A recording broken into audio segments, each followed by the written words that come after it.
ইসলামিয়া মঈনুল ইসলাম হাটাজারিতে ছাত্রদের উপর নেক্কারজনক হামলা করেছে। আমরা সুষ্ঠু বিচার চাই।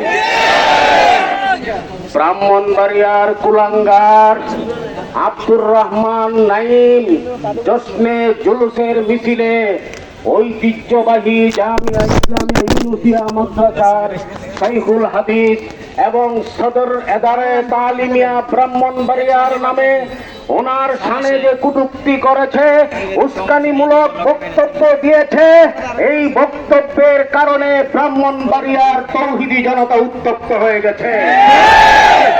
আমরা ডিসি মহোদয়ের সঙ্গে কথা বলতে গিয়েছি রাতে, যদি তাকে 24 ঘন্টার ভিতরে গ্রেফতার না করা হয় তাহলে কিন্তু ব্রাহ্মণবাড়িয়ার পরিস্থিতি নিয়ন্ত্রণে রাখা যাবে না। এই সুবাদে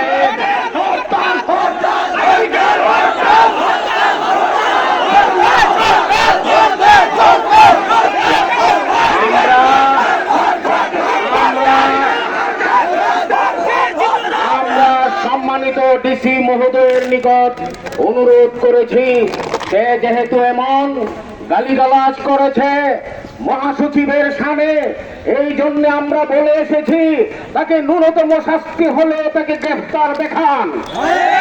তাকে গ্রেফতার করতে আপনারা ব্যর্থ হন তাহলে ব্যর্থতার দায় স্বীকার করে পুলিশ প্রধানকে পদত্যাগ করতে হবে।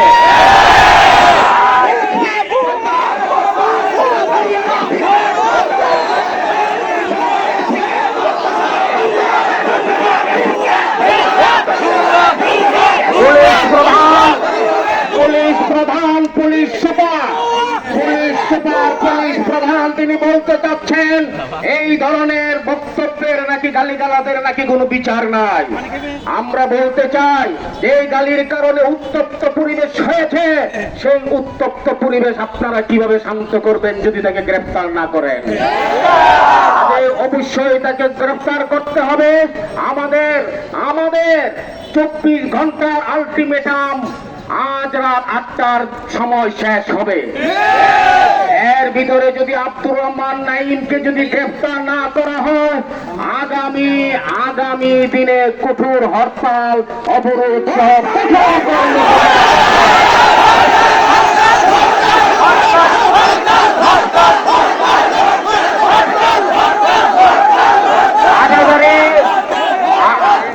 হাটাজারি মাদ্রাসায় যে নেক্কারজনক হামলা ঘটিয়েছে আমরা তার তীব্র নিন্দা জানিয়ে সুষ্ঠু বিচার চাই।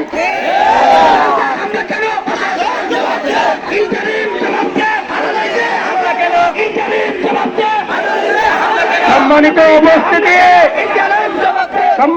উপস্থিতি, আপনারা জানেন আওয়ামী লীগ দেশ থেকে পালাইছে 1 বছর হয়েছে, কিন্তু